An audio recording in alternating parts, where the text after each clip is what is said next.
High rise building में आज एक पूरा कमरा रोशनी की जगमगाहट से भरा था।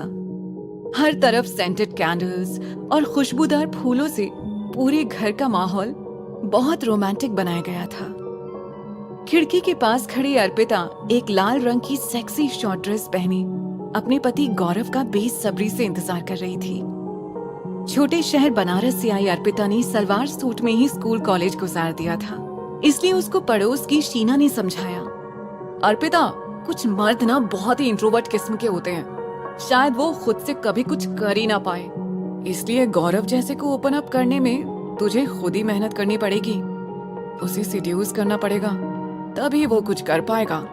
मैं एक्सपीरियंस से कह रही हूँ, इस ड्रेस में वो जब तुझे देखेगा ना, तू अपनी इंजीनियर गिरी भूलकर शाहरुख खान बन जाएगा, ये मेरी गारंटी है।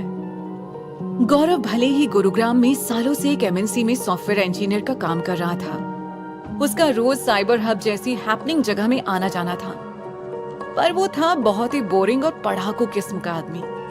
उसे हर समय अपने काम, लैपटॉप और किताबों में डूबा रहना पसंद था, इसलिए वो पार्टियों की चकाचौंध से कोसों दूर रहता था। उसकी इन आदतों को देखकर अर्पिता समझ गई थी कि गौरव तो कुछ करने नहीं वाला है, तो अब अर्पिता को ही खुद ही आगे बढ़कर अपनी अदाओं का जादू चलाना होगा, ताकि उसकी लाइफ में कुछ रोमांच तो बने। पर यहाँ तो इंतजार करते करते मोमबत्तियां भी पिघल चुकी थी। यूं तो रोज ही अर्पिता गौरव का इंतजार करती थी और थक हार कर या तो सो जाती या गौरव के लेट आने पर दोनों में झगड़ा होता। पर आज उसने बहुत उम्मीदों से इस वैलेंटाइन की शाम को सजाया था। बिंदास और चुलबुली अर्पिता अपनी नीरस शादीशुदा लाइफ के बारे में सोचकर निराश हो रही थी कि तभी फोन की घंटी बजती है। Unknown number. अर्पिता ने फोन पे देखा। ये ना गौरव ही होगा, जो किसी और नंबर से फोन करके कोई भी बहाना बनाकर कहेगा कि अब मैं नहीं आ पाऊंगा या देर हो जाएगी। फोन की घंटी बार बार बजती जा रही थी। या शायद ये वो रॉन्ग नंबर होगा, किसी कोयल मल्होत्रा के लिए। पिछली 1 घंटे में 4-5 बार कॉल आ चुके हैं। इस बार वैसा कॉल हुआ ना तो सामने वाले की खैर नहीं है। अर्पिता ने गुस्से और बेमन से फोन उठाया। फोन उठाते ही कुछ कहती, उससे पहले ही उस तरफ से गहरी आकर्षक आवाज आई। Is it Koyal Malhotra, PhD specialist? आवाज इतनी दिलकश थी कि अर्पिता आवाज में अटक सी गई और कुछ रिप्लाई नहीं दे पाई। उधर से फिर पूछा गया, क्या आप कोयल मल्होत्रा बोल रही हैं, पीएचडी स्पेशलिस्ट? अब अर्पिता मुस्कुरा दी और बहुत अदा से बोली, क्या ही फर्क पड़ता है, कोयल हूं या बुलबुल? और फिर फोन तो आपने किया है, आपको नहीं पता आपने किसको फोन किया है? क्या खूब अंदाज है आपका, और उससे भी खूब है आपकी मखमली आवाज।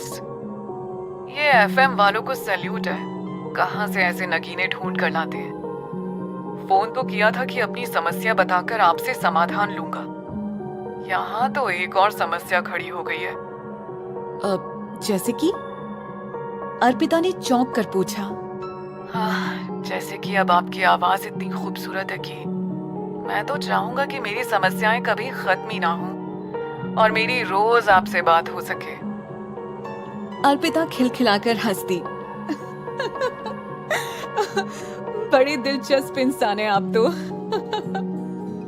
वो तो है, पर आपसे कम। घंटियां बज रही हैं आपकी आवाज में, गिटार सितार सब झनझना गए हैं मेरे दिल के अंदर। अर्पिता को अब इस फ्लर्टिंग में मजा आने लगा था। अच्छा, आपने तो किसी समस्या के समाधान के लिए मुझे फोन किया है ना? बताइए तो क्या प्रॉब्लम है आपकी? अरे क्या क्या बताएं, दिल का मामला है और दिल बड़ी बेगैरत चीज है। अर्पिता फिर हंस देती है। दिल तो बड़ी मजेदार चीज है, आपने किसी से लगा लिया या तुड़वा लिया? मैं यहाँ नोएडा में नौकरी करता हूँ, घर से दूर किराए पर रहता हूँ। मकान मालिक की 2 बेटियां हैं और दोनों ही बेहद खूबसूरत हैं। एक सुबह नौकरी पर पढ़ाने जाती है, एक शाम को डांस क्लासेस में डांस सिखाने। मेरा तो वर्क फ्रॉम होम ही है।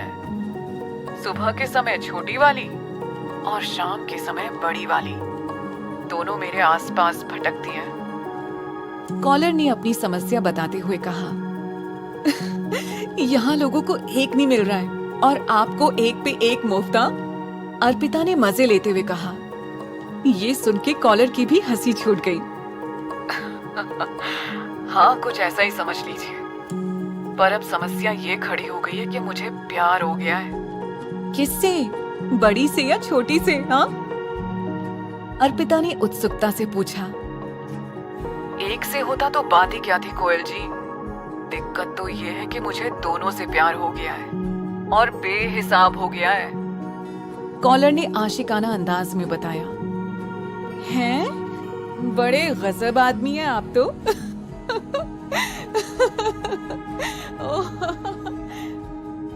अर्पिता हंसती ही चली गई। कमाल करते हैं, सारा प्यार आप ही बटोर लेंगे। बाकी लड़कों पर थोड़ा तो रहम कीजिए, उनके लिए भी कोई छोड़ दीजिए। ये सुनकर कॉलर ने बात आगे बढ़ाते हुए कहा, अब दिल इतना बड़ा है कि क्या बताएं। आप हाँ कीजिए तो आपके लिए भी जगह बना देंगे। अर्पिता फिर हंसने लगती है। ऐसा है मिस्टर मजनू, अभी तो जहाँ दो दो जगह दिल फंसा बैठे हैं वो संभाल लीजिए, वही बहुत है। वैसे एक बात बताइए, दोनों बहनों से आपको एक जैसा प्यार है? बिल्कुल, और मैं ये नहीं समझ पा रहा हूँ कि दोनों में से मैं किससे ज्यादा प्यार करता हूँ। पर अब कोई तो फैसला लेना होगा। कॉलर ने अपनी दुविधा सुनाई। क्या वो दोनों बहनें जानती हैं कि आप सुबह शाम डबल शिफ्ट लगा रहे हैं? अर्पिता ने सीधा ही पूछ लिया। आप भी ना कोयल जी, अरे गंजा करवाएंगी क्या भरी जवानी में मुझे? छोटी वाली तो महाचंडी है, बाल उखाड़ देगी मेरे सारे। दोनों को एक दूसरे से मेरे रिश्ते के बारे में नहीं पता है, पर अब एक का दिल तो तोड़ना पड़ेगा ना। घर वाले शादी के लिए जोर दे रहे हैं और फिर एक से शादी करूंगा तो साली तो वैसे भी शादी की डील में फ्री आती है। कॉलर ने अपना प्लान बताया। ये सुनकर अर्पिता ने कहा, आप नेशनल नहीं इंटरनेशनल लेवल के खिलाड़ी निकले, सारी प्लानिंग कर रखी है। हाँ, आप जज कर रही हैं मुझे? कॉलर ने थोड़ा उखड़े स्वर में कहा। अरे अरे, मेरी कहाँ जुर्रत की ऐसे दिल फेंक आशिक को जज करूं।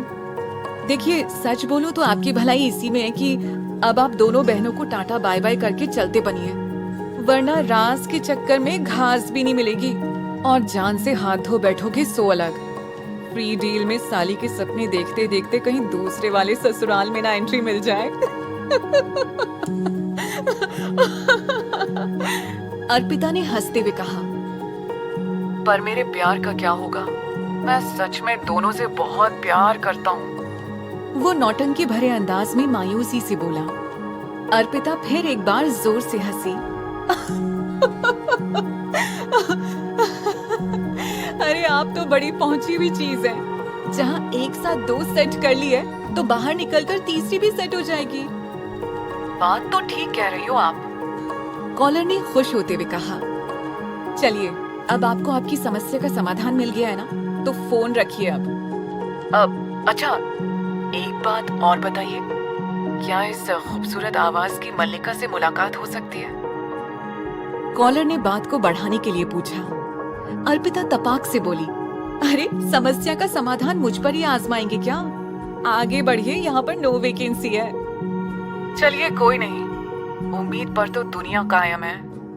आप मेरा ये नंबर सेव कर लीजिए, कभी मन हो तो खाकसार को याद कीजिएगा। वो दिल फेंक अंदाज में बोला। अर्पिता ने हंसते हुए फोन रख दिया क्योंकि डोर बेल बज रही थी।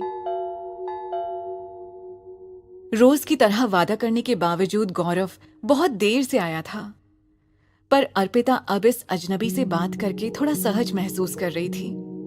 वैसे भी वो अपनी मेहनत से लगाई मोमबत्तियां और अपनी महंगी सेक्सी ड्रेस को बर्बाद नहीं होने देना चाहती थी। उसने खड़े होकर खुद को शीशे में देखा, कपड़े ठीक करे, बालों को फिर से बनाया। इतने में घंटी तीसरी बार बजी। वो दरवाजे की तरफ बढ़ी और बड़ी सी मुस्कान के साथ दरवाजा खोला। कब से बेल बजा रहा हूँ अर्पिता, करती क्या रहती हो तुम जो इतना समय लगता है तुम्हें दरवाजा खोलने में? गौरव झल्लाता हुआ बोला। अर्पिता कुछ बोलने को हुई पर बिना कुछ कहे 2 कदम पीछे हटी और मुस्कुराई ताकि गौरव उसकी ड्रेस, उसका श्रृंगार देख सके। पर गौरव उसको पूरी तरह से इग्नोर करता हुआ आगे निकल गया। वो टेबल पर अपना बैग रखते हुए फिर खींचा। और ये क्या है? सारे घर में धुआं धुआं कर रखा है। क्या नाटक सूझते रहते हैं यार तुमको ये उटपटांग टीवी सीरियल देखकर? हाँ, अर्पिता कुछ कहती इससे पहले ही गौरव बात करती रही। 5 मिनट बाद गौरव कपड़े बदलकर बाहर आया और तंज करते हुए बोला, अब खाना मिलेगा कि आज ये धुआं ही खाना पड़ेगा? गौरव, एक बार मेरी तरफ देखोगे भी नहीं क्या? अर्पिता ने बहुत उम्मीद से पूछा। क्या क्या देखूं? हाँ, शुक्र करो जो ये बेहुदा से कपड़े पहनकर तुम खड़ी हो। मैंने कुछ नहीं कहा। मैंने सोचा था कि छोटे शहर की संस्कारी लड़की से शादी हुई है, पर अब तुम्हारे रंग ढंग खूब सामने आ रहे हैं। मैंने सिर्फ सुना था कि छोटे शहर की लड़कियों के बड़े शहरों में आकर पर निकल जाते हैं, पर इतनी जल्दी निकल आते हैं ये नहीं पता था। इतनी आजादी तुमको हजम नहीं हो रही है। दिन ब दिन बेहुदा होती जा रही हो। गौरव के इतना अनाप शनाप बोलने पर अब अर्पिता की भी सारी सहनशक्ति जवाब दे गई। वो अपनी टिपिकल बनारसी अंदाज पर उतर आई। साला हमारा जिंदगी झंड कर दिए हो और हम ही को ज्ञानबाजी दिखा रहे हो। छोटा शहर बड़ा शहर क्या लगा रखा है बे? हम तो छोटे शहर की लड़की हैं। चलो, तुम तो बड़े शहर के लड़के हो ना। सुना था बड़े शहर के लड़के खुश मिजाज होते हैं, पार्टी गोइंग होते हैं, फन लविंग होते हैं, मस्ती मजाक घूमना फिरना इन सब के शौकीन होते हैं। तुम खुद को देखो, थाली में रखी सबसे बोरिंग सब्जी हो, मोटे बैगन कद्दू हो तुम। ये तो शुक्र समझो हम तुमको शादी के लिए हाँ कर दिए, वरना तुम्हारे जैसे से कौन शादी करता। ऊपर से हमको ही सुना रहे हो कि बेहुदा कपड़े पहने हैं। तुम कौन सा तीर मार लिए जिंदगी में ये बुढ़ों वाले कपड़े पहनकर? काले भूरे और सलेटी रंग से चौथा कपड़ा नहीं है तुम्हारी टुच्ची अलमारी में। अर्पिता के इस तेवर को देखकर गौरव ने भी अपना मुंह खोला। अरे भाषा देखो अपनी, हद करती हो। सोचा था कि छोटे शहर की लड़की लाऊंगा तो टिककर तमीज से रहेगी, घर को घर बनाएगी। तुमको तो ऊट पटांग हरकतों से ही फुर्सत नहीं है। जाने कहां कहां किस किस से सोसाइटी में दोस्ती चलती है तुम्हारी। घर में तो पैर टिकता नहीं है। दिन ब दिन और झल्ली होती जा रही हो। कितनी बार समझाया है अपनी भाषा संभालो। हर दूसरी लाइन में तो तुम गाली देती हो। गाली? अर्पिता बिल्कुल ही तिलमिला गई। बनारस में रहे होते तो पता चलता कि ये सब तो कोई गाली ही नहीं होती है। अभी तो हम अपनी चौराहे वाली गालियों पर आए नहीं है। आ गए ना तो तुम्हारा ये सोफिस्टिकेटेड मुखौटा यहीं भर भरा कर झड़ जाएगा। अर्पिता की बात सुनकर अब गौरव भी बुरी तरह से गुस्सा हो गया। जैसे अर्पिता अपने बनारसी अंदाज पर उतर आई थी, ठीक वैसे ही गुस्से में गौरव भी अंग्रेजी में बुरा भला कहने लगा। What the bloody hell is wrong with you? You crazy देहाती वुमन! अर्पिता चिढ़कर बोली। मुझे गुस्सा मत दिलाना वरना मेरे अंदर का भी बनारस जाग जाएगा। और अंग्रेजी में बोलने से गाली के मायने नहीं बदल जाते हैं। गाली गाली ही होती है, चाहे किसी भी भाषा में दी जाए। ये तुम शहरी लोगों का सही है, पिग सुनना ठीक लगता है और सुअर बोलो तो तुमको गाली लगती है।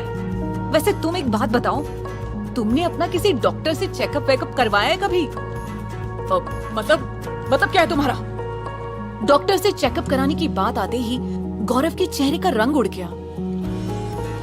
मतलब तुम लड़का ही हो ना? हाथ लगाओ तुमको बिस्तर पर तो तुम मरे सांप से पड़े रहते हो। इतनी खूबसूरत लड़की और वो भी तुम्हारी वाइफ ऐसे स्टाइलिश कपड़ों में तुम्हारे सामने खड़ी है और तुम उसको भाषा का ज्ञान दे रहे हो। छोटा शहर बड़ा शहर, अरे बड़े संस्कार सूझ रहे हैं तुमको। बिस्तर की भाषा सारी दुनिया में एक है। जिंदगी खराब हो गई है हमारी। क्या सोचकर शादी किए थे और क्या ही हो गया। तुमसे अच्छा तो वो नुक्कड़ का तिवारी था, रोज रोज फूल देता था, गिफ्ट लाता था, मजनू की तरह रात दिन हमारी हर फरमाइश पूरी करने के लिए आगे पीछे घूमता था। हम कमबख्त तुम्हारे लिए उसको रिजेक्ट कर दिए कि इससे शादी कर लिया तो यही छोटी जगह पर पड़े रहना पड़ेगा। ना मन का पहन पाएंगे, ना खा पाएंगे, ना घूम पाएंगे। अरे हमें क्या पता था एक जेल से निकलकर दूसरी जेल में मरेंगे और जेल भी ऐसी जिसमें साथ रहने वाला मरे केकड़े जैसा है। अब गौरव भी बुरी तरह से चिढ़ गया था। और भी कोई गालियां देनी हो तो दे लो। मरा सांप मरा केकड़ा, इतनी गंदी भाषा वाली के साथ तो मैं बात ही नहीं कर सकता। गौरव गुस्से में कमरे में जाकर तेजी से दरवाजा बंद कर लेता है।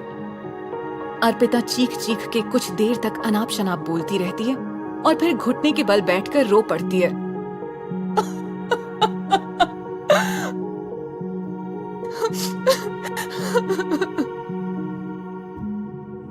एक एक करके सारी मोमबत्तियां पिघलकर बुझ जाती हैं। पूरे घर में घोर अंधेरा छा जाता है। तभी अर्पिता का फोन एक बार फिर से बजता है। घर के सन्नाटे में अर्पिता का फोन गूंजता है तो वो झट से फोन साइलेंट कर देती है और जाकर बालकनी में बैठ जाती है। वो मुड़कर कई बार गौरव के कमरे की तरफ देखती है कि शायद उसको अपनी गलती का एहसास हो और वो दरवाजा खोले, पर ऐसा कुछ नहीं होता है। थोड़ी देर बाद फिर से पहले वाला नंबर फोन पर फ्लैश होने लगता है। इस बार अर्पिता फोन उठा लेती है। आप कोयल मल्होत्रा बोल रही हैं? PhD specialist? अर्पिता ने डांटने के इरादे से फोन उठाया होता है, पर उस लड़की की आवाज इतनी कातर और डरी हुई थी कि वो उस पर चीख ही नहीं पाई, बल्कि उससे पूछती है, अब क्या बात है, क्या हुआ है? कोयल जी, मैं बहुत बड़ी समस्या में फंस गई हूँ। मैंने बहुत उम्मीद से आपको फोन किया है कि आप मुझे इस मुश्किल से बाहर निकलने का कोई रास्ता बताएंगी। उस लड़की ने सहमी सी आवाज में कहा। बात करते करते उसकी आवाज ऐसी हो गई थी जैसे अभी भर भरा कर रो पड़ेगी। अर्पिता यूं तो बहुत चुलबुली और बिंदास थी, पर भीतर से बहुत संवेदनशील भी थी। स्कूल कॉलेज में उसने जाने अपनी कितनी ही सहेलियों के लव अफेयर और घर की समस्याओं पर उनका साथ देकर उनको हिम्मत दी थी। समझ चाहे अर्पिता को दुनियादारी की बिल्कुल नहीं थी, पर आत्मविश्वास उसमें गजब का था। लड़की की कांपती आवाज ने अर्पिता के मन में भी उसके लिए फिक्र जगा दी। वो अपने बारे में भूल गई और बहुत प्यार से उससे पूछा, कहो क्या बात है, मैं तुम्हारी क्या मदद कर सकती हूँ? कोयल जी, मैं ना रात में एक पार्टी में गई थी। मेरे घर वाले बहुत खुले विचारों के नहीं है। सहेली के घर पढ़ने का बहाना करके गई थी, पर मेरे दोस्तों में कोई बहुत ही बेहुदा निकला। उसने ना मेरे ड्रिंक में कुछ मिला दिया। मैं रात भर वही थी और सुबह नींद खुली तो बेड में। इतना बोलकर वो कुछ देर चुप हो गई और फिर से बोली, आप समझ गए होंगे कि रात को मेरे साथ क्या हुआ, पर मुझे होश ही नहीं था। ना ही मुझे पता है कि रात को मैं किसके साथ थी। सुबह बस अपने को जिस हालत में बेड में पाया, उससे मुझे बहुत डर लग रहा है। मैं बहुत रो चुकी हूँ। किसी से पूछने की हिम्मत भी नहीं हुई कि रात को कौन था और क्या हुआ था। जब से घर आई हूँ, खुद को कमरे में बंद करके रो रही हूँ। समझ नहीं आ रहा है क्या करूं और क्या नहीं। मुझे उस पार्टी में जाना ही नहीं चाहिए था। इतना कहकर वो रो पड़ी। क्यों नहीं जाना चाहिए था भाई? इसमें तुम्हारी क्या गलती है? जिसने तुम्हारे साथ ये किया घटिया तो वो इंसान है। तुम लड़की हो तो तुम्हारा लाइफ एंजॉय करने का कोई हक नहीं होता क्या? लड़का घूमे फिरे पार्टी करे, किसी को कोई दिक्कत नहीं होती है, लेकिन जहाँ लड़की ने शुरू किया वहीं सबको चुल मचने लगती है धर्मात्मा बनने की। अर्पिता उत्तेजित होकर बोली, पर कोयल जी, मुझे डर लग रहा है। उसने मेरी कोई वीडियो बनाई हो तो मेरी तो जिंदगी बर्बाद हो जाएगी। मैं तो कहीं मुंह दिखाने लायक नहीं रहूंगी। लड़की ने अपनी परेशानी बताई। अच्छा, तुम्हें बिल्कुल भी अंदाजा नहीं है कि वो कौन हो सकता है? अर्पिता ने पूछा। एक पर शक तो है मुझे, पर पूरी श्योरिटी से नहीं कह सकती हूँ कि वही होगा। लड़की ने कहा। अरे तो इसमें कौन सी बड़ी बात है? निकलवाते हैं उसके मुंह से कि किसका किया धरा है। अगर उसने नहीं भी किया होगा तो उसको पता जरूर होगा कि किसका काम है ये सब टुच्चे लफंगे आपस में मिले होते हैं। अर्पिता ने अपने अंदाज में कहा। पर वो क्यों बताएगा मुझे सच? उस लड़की ने कंफ्यूज सी आवाज में पूछा। अरे वो क्या, उसका तो बाप भी बताएगा। मेरे साथ कोई भी ऐसा गेम खेलने की कोशिश करता था ना, तो मैं तो गला पकड़कर आंख नाक मुंह में मिर्ची भर देती थी, वो भी खुलेआम, कि बिगाड़ अब मेरा क्या बिगाड़ लेगा। और चिल्ला चिल्ला कर सबको बताती थी कि मेरे साथ गंदी बात करने की कोशिश कर रहा था ये। अरे ये लड़के जो इतने शेर बनते हैं ना, अंदर से भीगी बिल्ली होते हैं। हमें बस थोड़ी हिम्मत दिखाने की जरूरत है, सब उगल देगा देखना। और फिर जिसका किया धरा हो ना, खुले में खूब चप्पल से पीटना उसको। अर्पिता ने जोश में आकर सॉल्यूशन दिया।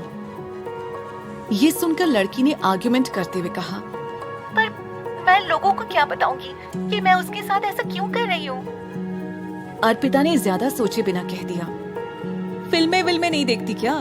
किसी भी फिल्म की स्टोरी सुना देना, लोग वैसे भी बेवकूफी होते, कुछ भी मान लेते हैं। तुम बस ज्यादा डिटेल में मत घुसना और फिर तबीयत से उसकी धुलाई कर देना। बहुत बहुत शुक्रिया आपका कोयल जी, आपसे बात करके मैं थोड़ा कॉन्फिडेंट फील कर रही हूँ, वरना मुझे समझ ही नहीं आ रहा था कि मैं किस किस को अपना साइड समझाऊं और कैसे।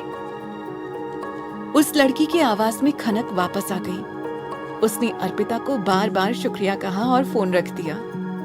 फोन रखने के बाद अर्पिता भी सोचने लगी कि जैसे कॉन्फिडेंस की पट्टी उस लड़की को पढ़ाई, वो ये अपने बारे में क्यों नहीं सोच रही है। घर बैठे इस आदमी के साथ अपना दिमाग खराब करने से अच्छा है कोई नौकरी ढूंढूं, ताकि इस घुटन भरे माहौल से छुटकारा मिल जाए। हाँ, कोई तो रास्ता होगा जिंदगी में एडवेंचर लाने का, मुझे बस उन रास्तों को ढूंढना होगा। अर्पिता सोच ही रही थी कि तीसरा फोन बजा। इस बार अर्पिता ने लपक कर फोन उठाया, क्योंकि उसको अब इस फोन के खेल में मजा आने लगा था।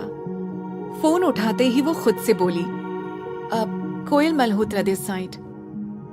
सामने से एक हैरानी भरी आवाज आई। जी क्या बोला आपने? कौन बोल रही हैं? कोयल मल्होत्रा? लगातार इस नाम के लिए इतने फोन आ चुके हैं मेरे पास कि अब तो मुझे लग रहा है कि मैं कोयल मल्होत्रा ही हूं, अर्पिता ने सफाई देते हुए कहा। ओ तो ये बात है, कहते हुए एक दिलकश हंसी गूंजी। दरअसल मैंने इसी बात की माफी मांगने के लिए फोन किया था। मैं रेडियो मस्ती से बोल रहा हूँ। हमने कोयल मल्होत्रा पीएचडी स्पेशलिस्ट के नाम से एक नया शो लॉन्च किया है, और उसमें जो कांटेक्ट नंबर दिया था उसका आखिरी डिजिट गलत छप गया था, इसलिए सारे कॉल आपके पास आ रहे हैं। अर्पिता को तसल्ली हुई और उसने कहा, ओह तभी मैं सोचूं कि अचानक एक ही दिन में मैं अर्पिता से कोयल मल्होत्रा कैसे बनती जा रही हूँ। वैसे मैं आपकी जानकारी के लिए बता दूं कि आपके शो का कोई भी फॉर्मेट हो, पर मेरे पास जितनी भी समस्याएं आई हैं, मैंने उनको चुटकियों में हल कर दिया है। इस हिसाब से तो मुझे आपसे अपनी सर्विस के पैसे मिलने चाहिए। आपने कॉलर्स को उनकी समस्याओं के हल बताए? उसने बहुत हैरान होते हुए पूछा। अर्पिता ने कॉन्फिडेंटली कहा, जी हाँ बिल्कुल, और आपके कॉलर्स बड़े खुश भी हुए हैं। आप तो बड़ी दिलचस्प चीज मालूम होती हैं। सामने से ये सुनकर अर्पिता ने सख्त आवाज में कहा, ओ मिस्टर, पहली बात, एक तो मैं कोई चीज नहीं हूँ, दूसरा मेरा नाम अर्पिता सक्सेना है, अच्छी खासी स्मार्ट सुंदर इंटेलिजेंट लड़की हूँ। आपके कॉलर्स की ऐसी छोटी मोटी समस्याएं तो वैसे भी मेरे लिए कोई मायने नहीं रखती हैं। अर्पिता ने बेहद इतराते हुए कहा। रेडियो मस्ती वाले आदमी ने कहा, बहुत खूब अर्पिता जी, क्या कल आप हमारे ऑफिस आ सकती हैं? मैं भला आपके ऑफिस क्यों आऊंगी? अर्पिता तुनक कर बोलती है, आकर तो देखिए, शायद एफएम रेडियो के लिए काम करना आपको अच्छा लगे। ये कहकर तो जैसे उसने सामने से ऑफर ही दे दिया। इस बार चौंकने की बारी अर्पिता की थी। वो हैरान हो रही थी किस्मत पर कि यहाँ उसने नौकरी के बारे में सोचा और अब उसके पास नौकरी का ऑफर घर बैठे आ रहा है। पर उसने अपनी खुशी छिपाते हुए अपनी उसी ठसक में जवाब दिया, देखिए मुझे काम वाम की ना कोई जरूरत नहीं है, मैं वैसे भी बहुत बिजी रहती हूँ। चलिए ठीक है, काम मत कीजिएगा, कम से कम हमसे एक बार मिल तो लीजिए। आप जैसी खुशमिजाज लड़की से मिलना बहुत दिलचस्प होगा, और यकीन कीजिए मुझसे मिलकर आप निराश नहीं होंगी। उस आदमी ने बहुत जोर देते हुए कहा। अर्पिता कुछ देर सोचती रही और फिर अदा से बोली, ठीक है, मिलने में कोई बुराई तो नहीं है, पर मैं ऑफिस नहीं आऊंगी आपके। कोई बात नहीं, जहाँ आप कहेंगी वहाँ मिल लेंगे। जगह बताइए। उसने तुरंत जवाब दिया। ताज में कॉफी पिलाएंगे? अर्पिता ने तुक्का ही मारा। ताज में? उस आदमी ने हैरानी से पूछा। क्यों? एफएम जैसे बड़े चैनल में काम करने वालों के पास ताज में कॉफी पिलाने के पैसे नहीं होते क्या? अर्पिता ने ताना मारते हुए कहा। वो जोर से हंस दिया। आप हाँ तो कीजिए अर्पिता जी, आप जैसी एंटरटेनिंग लड़की से मिलने के लिए तो ताज छोड़िए, चांद पर भी कॉफी का इंतजाम कर देंगे। अब वो मानो अर्पिता से फ्लर्ट कर रहा था। ठीक है, फिर कल मिलते हैं ताज में 1 बजे, अर्पिता ने कहा। पर मैं आपको पहचानूंगा कैसे? अब आपके पास मेरा ये नंबर तो है ही ना, और फिर मैं लाल रंग की ड्रेस पहन कर आऊंगी। अर्पिता ने अपनी ड्रेस की तरफ देखकर कुछ सोचते हुए बोला। Okay, by the way my name is Raj Singhania, so see you tomorrow at Taj, Arpita. Sure, Arpita ने ये कहकर फोन रख दिया। कुर्सी पर सिर टिकाकर आंखें बंद करके मुस्कुराते हुए सोचने लगी, इस आदमी से मिलना कल चाहे कैसा भी रहे, कम से कम ताज होटल देखने को तो मिलेगा, वहाँ कॉफी पीने को मिलेगी, और फिर ये लाल ड्रेस जो खरीदी है ये भी तो काम आ जाएगी। हो सकता है मुझे वाकई ये बंदा और नौकरी दोनों पसंद आ जाए। बंदे की आवाज है तो बड़ी दिलकश। जिंदगी में वैसे भी ना कुछ मजा है ना पैसा है, ये नौकरी मिल गई ना तो फिर बहुत कुछ बदल सकता है। ये सब सोचते सोचते अब उसे नींद आने लगी थी। अर्पिता को ना सिर्फ इस खेल में मजा आ रहा था, बल्कि ये सोचकर भी वो बहुत खुश हो रही थी कि कल किसी अनजान आदमी के साथ बैठकर वो ताज में कॉफी भी पिएगी। अर्पिता को बहुत जिज्ञासा थी ये देखने की कि फोन के उस तरफ वाला इंसान कैसा लगता होगा, उसकी उम्र क्या होगी, देखने में हैंडसम होगा कि नहीं। कल मेरे ऑफिस में फैमिली डे मना रहे हैं। तभी पीछे से गौरव की आवाज आती है। घर पर पूरे दिन पड़ी रहती हो, इससे अच्छा मेरे साथ ही चल लेना, नाश्ता करके निकल लेंगे। अर्पिता को समझ नहीं आ रहा था कि वो अब क्या करेगी, ताज में राज सिंघानिया के साथ कॉफी या फिर गौरव के साथ उसके आईटी ऑफिस में टाइम पास। ये जानने के लिए सुनिए